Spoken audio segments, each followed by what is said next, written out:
We're not doing any of this for the sake of just being more mindful. Like Exactly. it's always an intervention to facilitate occupational engagement in some way, form, or another, right? Exactly. And Yeah. I'm only interested in bringing mindfulness to my clients if it's going to help them with their occupational engagement.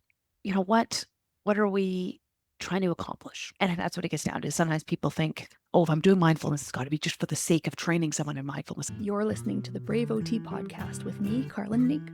This podcast is all about empowering occupational therapists to step up, level up, blaze some trails, and maybe engage in a little conscious rebellion in service of our profession, our clients, our work, our businesses, and living our mission wholeheartedly.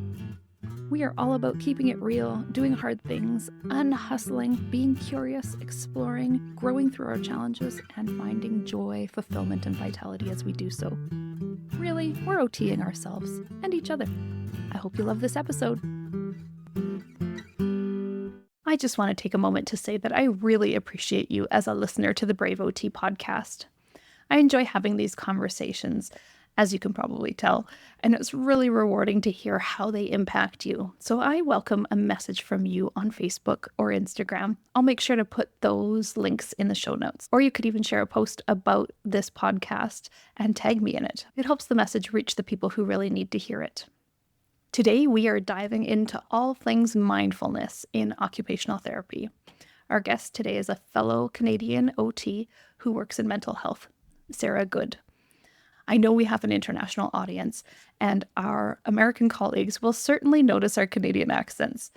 Since we both see clients in the community, you'll notice us saying out and about a lot in this conversation. And it made me giggle when I listened back to it because Americans like to tease us for how we say that phrase. The American accent is a little bit more out and about, whereas Canadians tend to say out and about. But it's exaggerated, and we're criticized for saying oot and a boot. See if you can notice the difference as you listen to this. But I wanted to make sure to give a shout out to my pal Walker in North Carolina on this one. We've had some good conversations about it. And so I thought I would make reference to out and about in the title. In addition to talking about being out and about, we will explore how mindfulness can be used as a powerful intervention to enhance occupational engagement and not just an end in itself. Sarah shares her unique approach to seeing clients in their homes and outdoor settings and integrating nature into therapy to help her clients reintegrate socially post-pandemic. We also discuss how our clients find us and are funded for occupational therapy with a mental health focus and the flexibility of working online versus in person at times. Alongside practical insights, Sarah and I delve into the profound impacts of using mindfulness and acceptance and commitment therapy, or ACT, offering real-life strategies for therapists and clients alike. I hope you find it impactful.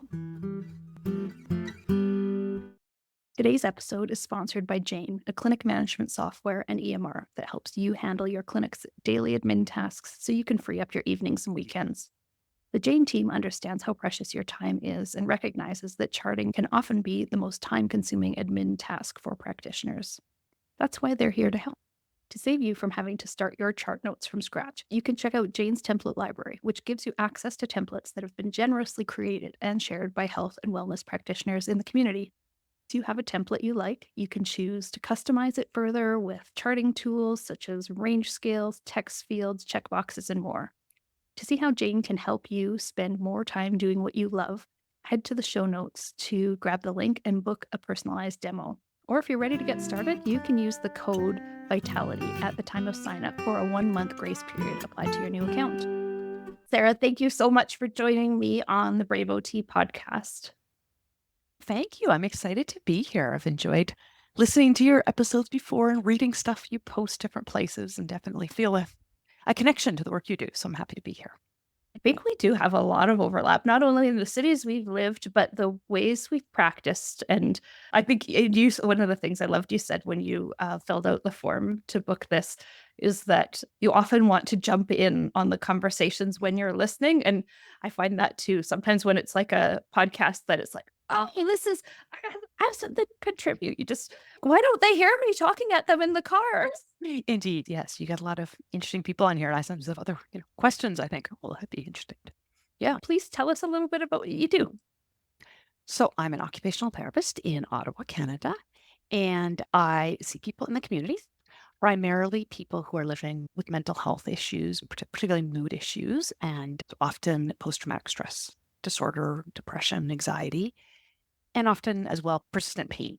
So those often overlap, but sometimes those are the two main areas. And I work with adults. So I get to be out and about through our beautiful city a fair bit, which is good. I try to see clients in their homes or outdoors as much as possible.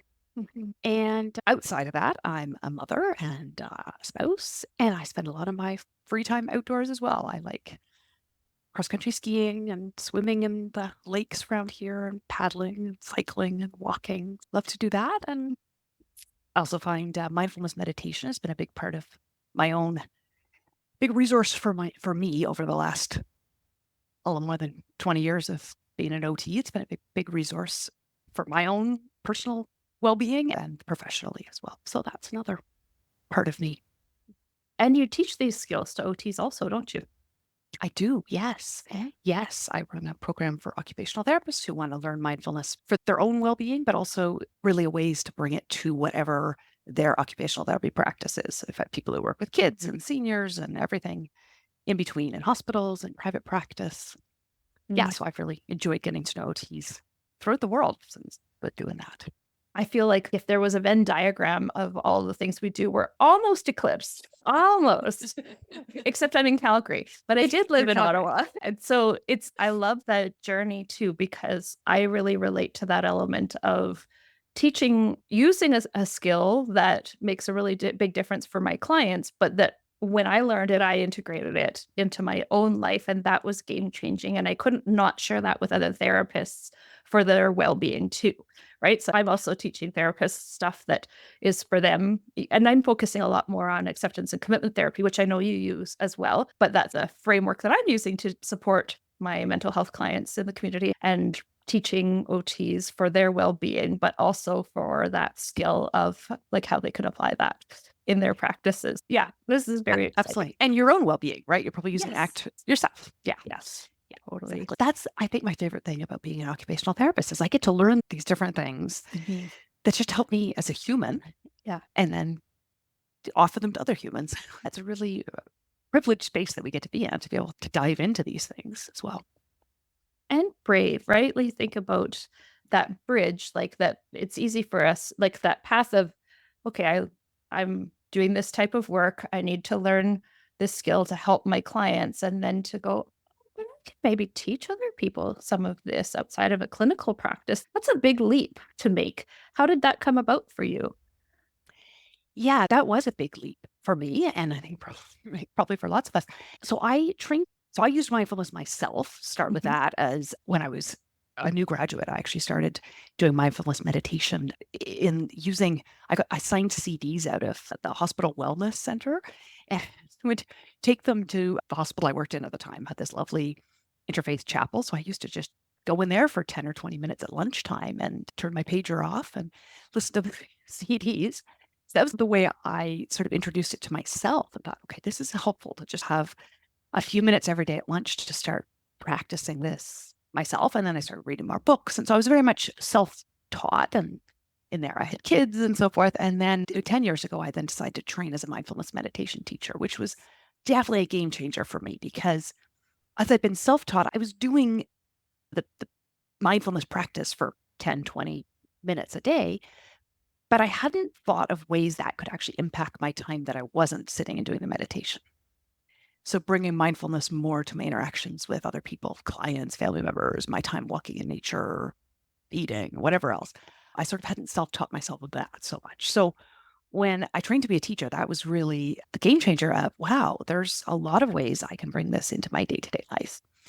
And it really encapsulates the idea of occupational therapy. I mean, everything that we do that occupies our time, we can bring kind of mindfulness attitude to. So I trained as a mindfulness meditation teacher at the Ottawa Mindfulness Clinic and started teaching there the program they have for people living with persistent pain. And then when COVID started, I got more connected with OTs online as a way to, as I run a private practice, it's just me, myself, and I. So it was nice to be able to connect with colleagues throughout the world. And I started exploring, were people interested in learning more about this? So I put out there, would people be interested in if I put together a video on just introducing people to what mindfulness is? And I had hundreds of people sign up to see this video. So that, okay, we're taking it to the next step. So proof of concept right there. That was like just a little tester. Is maybe anybody, hopefully a couple of people are interested. Hundreds. Okay, I'll make the video. Okay. So made the video, shared the link with people.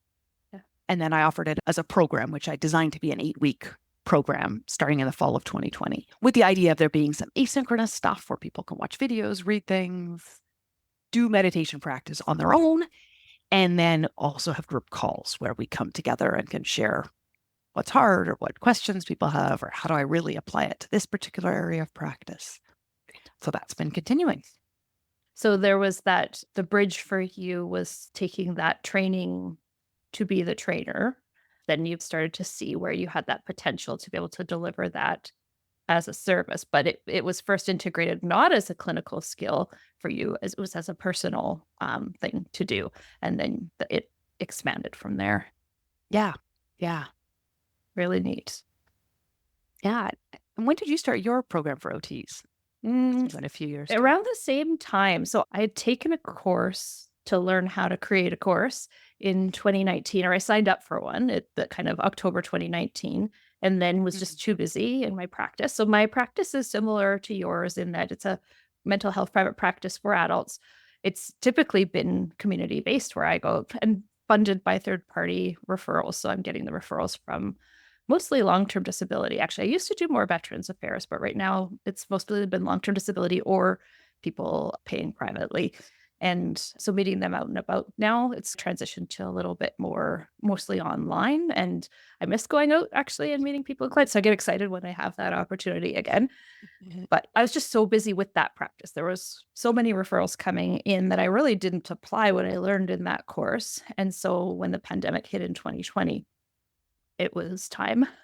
And similar to you, I'm reaching out online to connect with other OTs and going, okay, well, I guess there's no time better than now to reach out for connection. So I threw out like my first little lead magnet as a email list builder, right? And it was about just basic building routine and structure. Because as you and I both know, when people have been out of the workplace for a long time, then that starts to be limiting and negatively impacting their mental health. They go off work because of their mental health, but then that actually starts to perpetuate it a little bit because they've lost that structure and routine and occupation and reward and socialization and stuff. And so I decided to put together a little kind of like, how do we maintain some basic structure in our kind of quarantine times? And that sort of started the ball rolling, and then threw out like, anybody interested in learning more about ACT?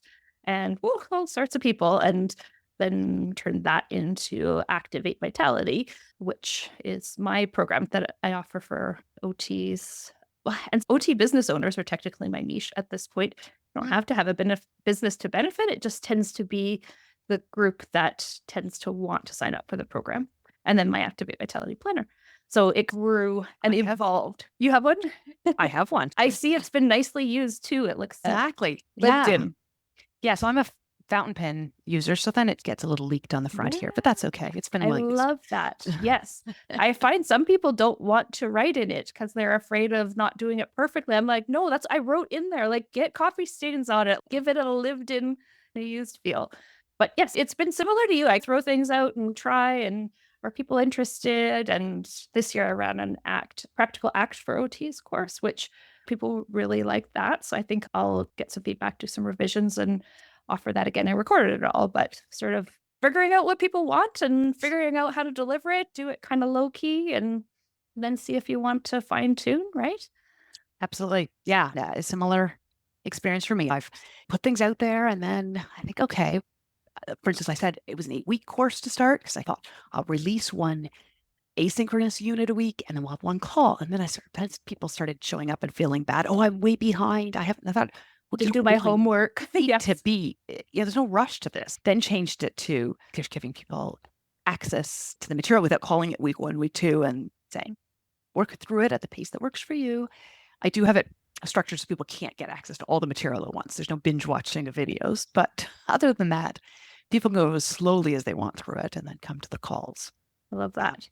And so did you find that giving some flexibility around that helped them actually go at their own pace?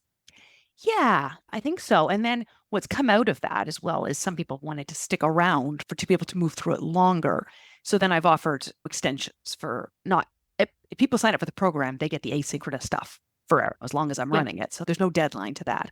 But the group calls, I've now got people who have graduated. We have a group as well, a membership program. So Yeah. people can stick around with that and they're not in the same calls as people who are just starting on week one. So some of the people who are in that have been coming for 2 years to the membership group a couple times a month of just checking in. And so it offers a different level of support. Just finish the program and it can give them accountability and give me accountability to keep up with our own practice. And as people switch jobs or have started training in some other things, how they integrate it. So that's been helpful to see the longer term application of it. I like that too. I've also had people around for a couple of years and I thought, oh, wow, I wasn't sure that's what people would want. But that's it. If you're paying attention and responsive and finding ways to meet the needs in a way that works for you, then why not? Yeah. So, this program that you're talking about with the mindfulness for the OTs, is that something that people can sign up for at any time? Or do you launch it periodically? I launch it periodically just so that then I can offer the calls sequence we do twice a month for a few months. So I'll be offering it in October 2024 is the next offering of it. And if people are interested in it at other times, then people can send me an email and I'll let them know when the next offering will be because I tend to plan it out. Once I'll open it up in October, I'll think through how many months do I want to wait before I offer it again. Okay, great. And so we'll put a link for that in the show notes so that they can find that. And what's it called again? Can you remind me of the name? The Mindful OT Mastery Program. Okay, perfect. That's great. So in your mental health private practice, how are people finding you? A couple ways. Veterans Affairs, I do get a fair bit of referrals through Veterans Affairs and through our workers' compensation program in Ontario. Sometimes I'm surprised at a referral source that I'm not as accustomed to. Well, suddenly I'll get 3 referrals from them. So the RCMP has been lately having more referrals from. And then I have private paying clients. So I have people who just look for me when they're off work. I'm in Ottawa, so we've got a lot of federal government employees. So I've had a good number of federal government employees who are on leave of absence and needing to transition back to work and helping them with that. Paramedics as well. Seem to have gotten quite a few paramedic referrals in the last few years. And family physicians, actually, their organization has referred a number of people to me. And it's not always return to work. Sometimes it's support for mental health while people are already working or they're going through a lot of caregiver stress with an aging parent or a child going through a difficult time. It's a wide variety of issues. Would it be the employer who's reaching out to arrange some of those more proactive services? Or how's that coming? The employee themselves. Yeah, They'll the come. employee themselves. Yeah.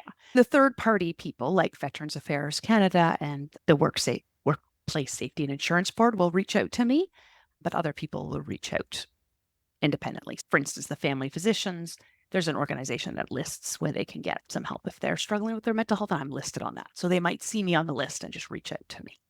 Great. That is really good. Yeah.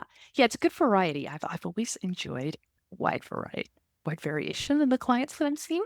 Yeah. And it lets me see different workplaces and getting to know what it's really like to be a paramedic or to work for the RCMP or to be in different types of employment. Yeah, because everyone's life's interesting. Very much You so. just see such different routines and different jobs, different family structures. So I do find that good variety there. I like that about it's really having that mobile practice that you're designed to go to the environments where the people are, where they're functioning, where they're experiencing challenges and help them be able to fully participate or return to participation or improve their ability to engage or how they're doing it. And that environment piece gives us so much context, right? If a client's coming to see us in a clinic, which we've done at times too, or right now I'm doing a lot online, like I'm missing so many key things, like even seeing how a person responds to struggling to find parking or a person messing up their coffee order or a noisy, crowded environment gives me so much information that I wouldn't get if they came to my office to sit in front of me and tell me about their week. Absolutely. We get to use all of our investigative skills. As soon as I walk into a house, I feel like I already know something about them. So like you, I went down to almost everything online for a couple of years, and it went from it used to be the default for all my clients was in person before COVID. And if there was an extenuating circumstance, like I would say to people, if the school buses are canceled because of bad weather, I'm not going to be driving out to you if you're far away from where I live. So then we would go to online. Then the pandemic, everything went online unless there was a really good reason why we needed to move in person. And in the last 6 months, I've moved much more to maybe a little longer than that. New clients I was moving to, no, we're back to in person. But then now I'm really trying to push some of the people I've been seeing online for years to, okay, I think now we really can meet. Assuming everyone's okay in my household and your household, let's try to get you out. Yeah. And I'm noticing my drive to get people out into nature, just even urban nature. We're not going into deep forests here. It's helped people to start getting out of their house after this time of so many lockdowns, helping people to get used to being out about in their community. And then I'll notice people are more likely to sign up for a pool tournament or go out and join a sports league or just get out and about more. So certainly The ripple part of it effect. too. Yeah, it's a ripple effect once people get out.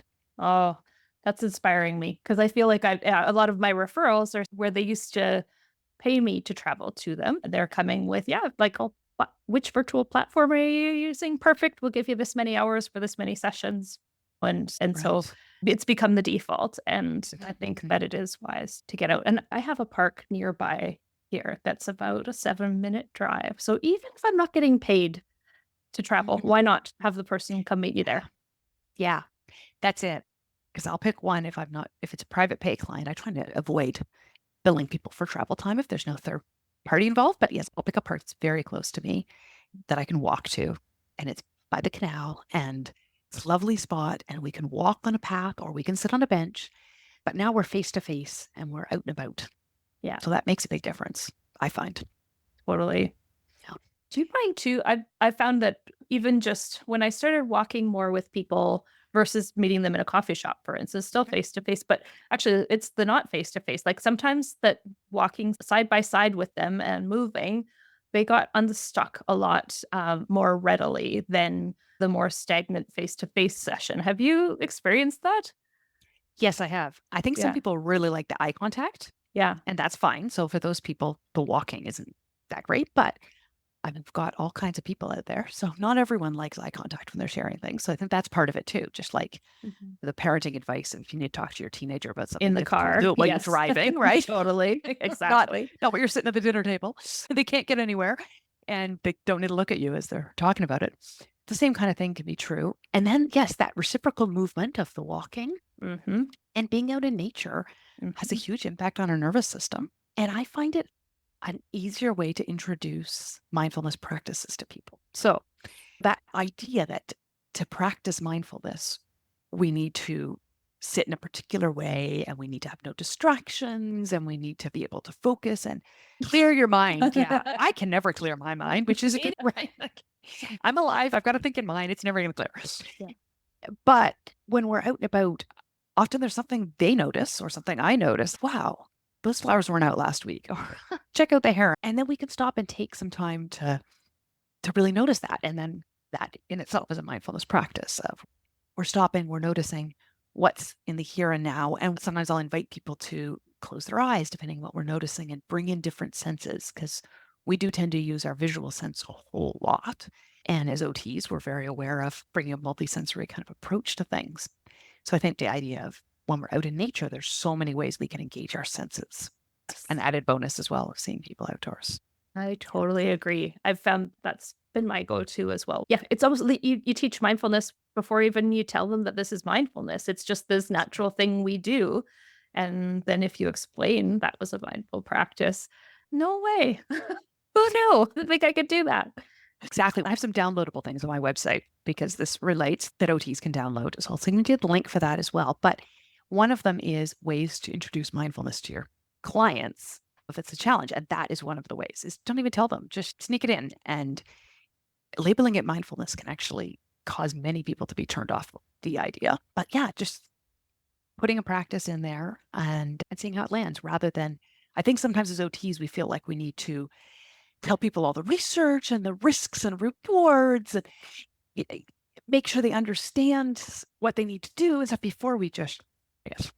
And I'm all for informed consent. If somebody has given informed consent to walk in a park with me, and then I'm inviting them to really notice the flowers, that's part of it. I don't need to be stopping and explaining the research behind the impact of nature or the impact of mindfulness in order to do that. So I think that Kind of takes the taking the magic. pressure off us as practitioners of that, I hope. Totally. If you overly formalize it, it's like you lose the plot on let's just feel this magic moment. Like it's beautiful, like just this experience of all that's around us, this sensory experience. Mhm. If we intellectualize it before presenting it, then that kind of has the opposite effect of what we're trying to do. Yeah. Yeah. I heard someone say recently, it's all mindfulness until you say it's mindfulness. Isn't that the truth? That was pretty funny. That Yeah. is so true. Because you talked about mindfulness meditation. And so thinking about meditation and mindfulness meditation, how do you explain that relationship? Yeah. So I think I start with the idea of meditation. And many, and maybe even most cultures have some form of meditation. And so sometimes part of my assessment is asking people about any spiritual practices they have. And so that can sometimes reveal if they already have some type of meditation or some type of prayer in their day as part of the routine. And then I reinforce the benefits of keeping that up and building that into your routine. So meditation comes from lots of different traditions. Mindfulness is the idea of being present with what is here right now without judgment. And that can be done, well, you and I are having this conversation. I'm not trying to think of what I'm going to eat for dinner tonight or what my client said this morning while I'm talking with you, ideally. So that's bringing my mindful presence to our conversation. Mindfulness meditation would be then a specific type of meditation, which, because it's a secular type of meditation, so it's not coming from a particular religious background, it's something that's been brought to North American or Western healthcare more than other types of meditation. And so it's the idea of focusing on using formal practice to focus in on what's present right now. So that could be the sounds in the background. It could be looking at a candle. It could be the breath. It could be the sounds. It could be being mindful of my thoughts. So there's a whole variety of things that are going on right now that we can pay attention to. So I would call that the more formal mindfulness is the mindfulness meditation. And then the more informal mindfulness would be the stuff that happens as we're going around through the day. For me personally, in order to bring that more informal mindfulness to my day, to my clients, to my family, to myself, I need to have a daily formal practice of mindfulness meditation. So it would be like saying, I need to go to the gym regularly so I can go on hiking trips, which not everyone does, right? And that's okay. Yes. But for me, I find if I don't do that formal practice fairly often through the week, I start to notice myself getting more derailed from the present moment more easily. Yeah, that makes sense. I like how you framed that because I find that sometimes with my ADHD brain, also, there's that sense of I love mindfulness, the practical version, and I don't love meditation. And I think I have some of those hangups that we often hear when people sometimes, if we introduce mindfulness, people know, like, that's too religious or too this or too that, or I can't. And so I think I get some of those hangups when I have had a really consistent meditation practice at times, and right now I'm out of that.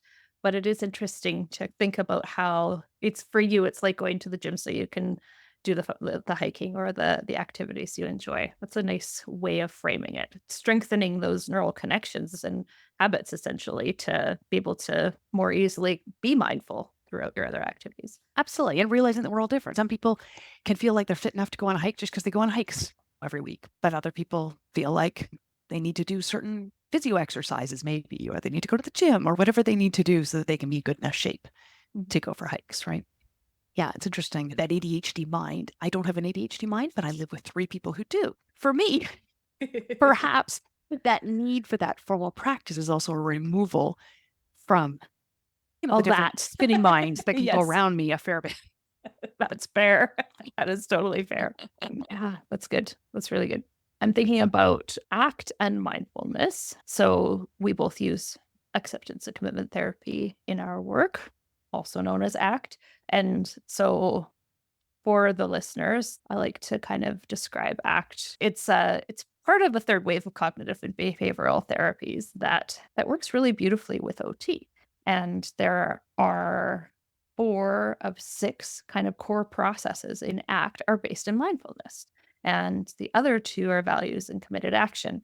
And so doing what matters, which is what we're all about. And so in ACT, the goal is to support people in doing what matters. And to do so, they connect with what's important, their values, and commit to the action of doing that. And where we get pulled away from doing those things, we have a bunch of tools that are largely based in mindfulness to help us create a bit of space between those difficult thoughts and feelings and sensations that can pull us away from doing the things that we care about.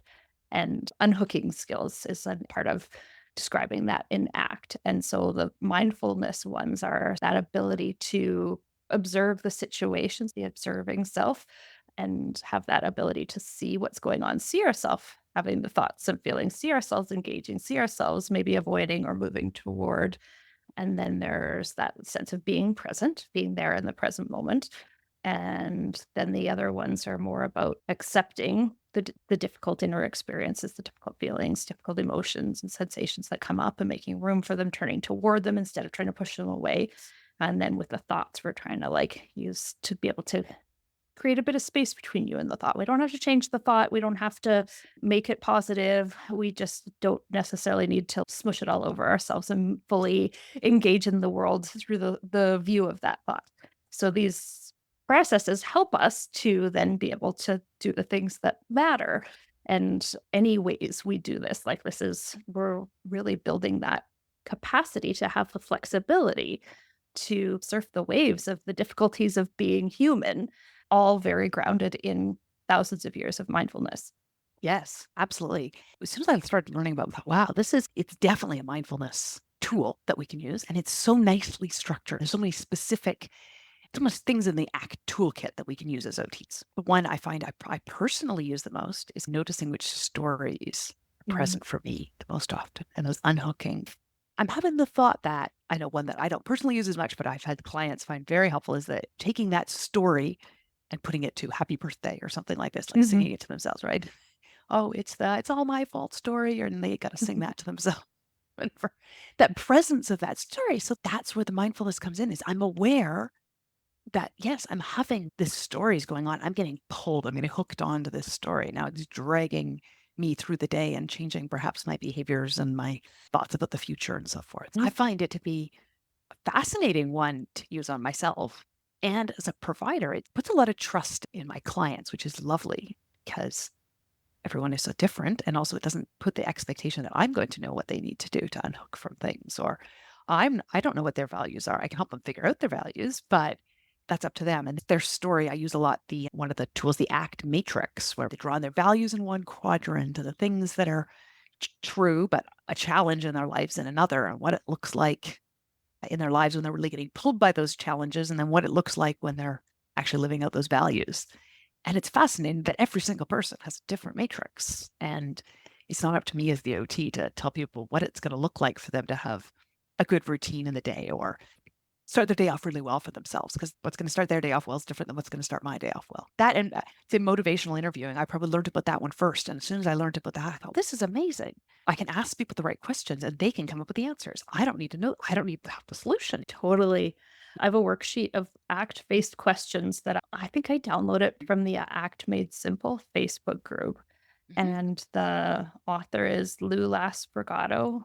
I don't even know, but he uploaded a sheet of great ACT questions. And I was like, ooh. So I have a student right now. She's supporting actually in the Activate Vitality program more than in my mental health practice. And it's neat because she doesn't have the business experience or the OT experience of a lot of the OTs in the group coaching program.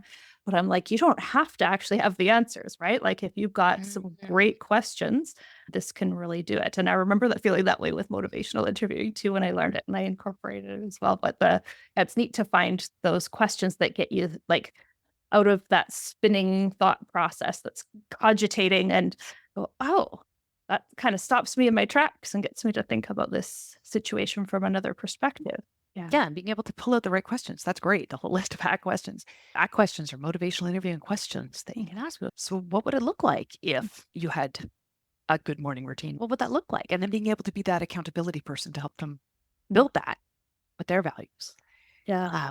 It's huge. It is huge.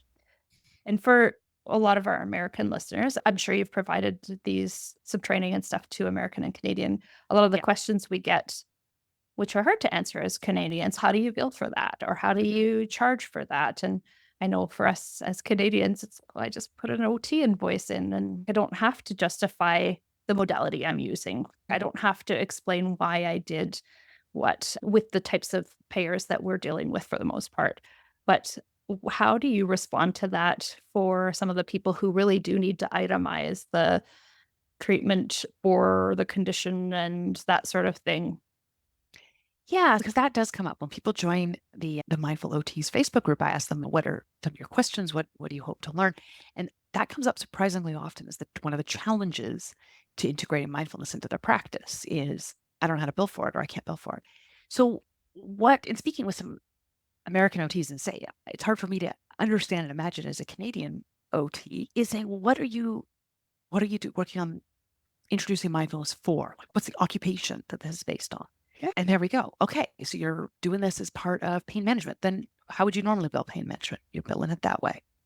Or you're doing this as part of discharge planning from an inpatient mental health unit. Okay, so helping people with life skills when they get discharged, what would you bill that as? And usually people can come up with what they would bill that as. We're not doing any of this for the sake of just being more mindful. Like Exactly. it's always an intervention to facilitate occupational engagement in some way, form, or another, right? Exactly. And Yeah. I'm only interested in bringing mindfulness to my clients if it's going to help them with their occupational engagement. Yeah. So if their minds are totally wound up and they can't settle to go to sleep, well, then can we find some kind of evening activities that are going to help them settle? And maybe that would include a more formal mindfulness meditation. Or maybe it would include a walk or an eating meditation. Not that I eat right before bed, but a cup of tea. But then it becomes, okay, so this is part of intervention on sleep. What are we trying to accomplish? And that's what it gets down to. Sometimes people think, oh, if I'm doing mindfulness, it's got to be just for the sake of training someone in mindfulness. And that's not there's no treatment code there. So that matters. And for some of them too, they share that their insurance isn't acknowledging OT as a mental health service. So they're seeing that connection that this is a mental health intervention, but OT is an intervention for, and that's a whole other argument. Like it's fully in our scope as insurance challenges, but ultimately we're still always working on an occupation. What's the thing that they're Yes. trying to do? The thing that they're not doing is why we're addressing this. And these are the tools that we use to help address it so they can do the stuff that they want to do with the occupations. Yeah, that's beautiful. Exactly. They've got to be able to do something. And whether sometimes I think it's thought that mindfulness is a mental health intervention, and it can be perhaps, but it doesn't need to be. It can be something to help with any occupation that a child does, that an adult does, that a parent who's in the neonatal intensive care unit is using. All right. So there can be all kinds of every age can be using it to engage in some occupation. Yes, That is key. that is so key. Some of the other concerns people have about bringing mindfulness to the clients is just that team members won't think this is appropriate for OTs. So that same explanation can be helpful. This is the intervention I'm using to help this person engage in such and such occupation. Because sometimes people will be on teams and say, oh, no, that the psychologist does mindfulness. Okay, and that's fine. But the psychologist isn't necessarily helping them engage with a particular occupation. So they can already have learned some stuff from the psychologist. They can already have taken an 8-week mindfulness-based stress reduction program. That's great. That's just making your job easier. But now can you help them apply it to doing whatever they need to do or whatever role they need to be able to embrace that they're not able to embrace? So, And that's exactly the juncture where I often get referrals is where they've been taught all the things in a clinical setting or in counseling or something, but they're not doing anything with them. And the referral source is often identifying that they haven't engaged in changing the way they're approaching anything. They've got the knowledge, but they're not using it. And OT is great for that. We can teach it too, but it's often that spot where I get the referrals from those third parties. Exactly. So that's a good one. And then we've already addressed the third thing that I think really stops OTs is that they think, oh, no, clients won't do it. No, my clients aren't too into the hippy dippy stuff, things like that. People will say that. And say, so the majority of my clients are young Canadian military veterans or paramedics. They are strong, not hippy dippy people that I am working with. And when it's introduced to them in a way that actually seems to make sense and fit their lives, many of them find it really helpful. And I don't show up at my first one-on-one appointment with people and say, okay, now we're going to learn mindfulness at all. It's more Let's get out as the candle yeah, and the essential oils and never. close our Yeah. eyes. But as we're doing things like, okay, we need to get back into paramedic headquarters. We're standing in the parkette right outside Ottawa paramedic headquarters. I'm saying, let's just sit here on this bench and just feel our feet on the floor, on the grass, rather, not the floor. Let's just take in this place. What do we see in this parkette? Let's just bring this in. So suddenly I'm introducing them to mindfulness without it being a formal thing. Now, people do sometimes come to me specifically because their doctor or their physio or somebody said mindfulness would be really helpful to you, in which case I am diving right in the first session and like, okay, let's do this. Or they're coming to one of my client-facing programs. That's different. But not all of my clients are going to do formal mindfulness practice. But in some ways, that is an essential part of what all of them are doing, is finding ways to be present with whatever they need to be doing to occupy their time. Yeah. I know all the best spots for doing just that outside of all the hospitals. I seem to have a lot of healthcare workers where I've needed to do exposure to the workplace in an advance of like that. Often they're driving whole other routes, so they never see the hospital they work at, and then building that gradual. And we sit and we observe and we feel all the feels and we sit in that, and or we move to another spot, and often it is in the car or on a park bench or at the grocery store across the street. Yeah. Exactly. Yeah. And that's bringing some mindful experiencing to that environment Mhm. and approaching it at a human speed. And in order to do exposure therapy, you need to become mindful of your physical sensations, or else you're just going to be rushing into the building and then hitting panic and not even thinking you went from 0 to 100 in terms of anxiety, when the reality is probably just was a space that you weren't able to notice that you were going from 0 to 100. And we went too quickly and we didn't spend enough time noticing what was going on. Brilliant. Oh, this is so fun to Yes. talk to somebody else who, we share a lot of those things. I really appreciate that. Yes, this has been wonderful. Yes. I have a couple of questions I ask everybody who comes on the podcast. Are you open to answering those? I am indeed. Okay. What does being brave mean to you? I think being brave means pushing yourself a little bit outside your comfort zone and knowing that you're still safe, but it's a little further than you're comfortable, and doing it anyway. Yeah. And that's different, right? It's different than running, just like you said, running past that threshold into panic. It's that stretch and being aware of the stretch and stretching anyway, right? Yeah, Yeah. To me, starting a business 10 years ago was a huge one for me. totally. Very huge. What's something recent that you've done that's brave, that you would say is brave? It's a great question.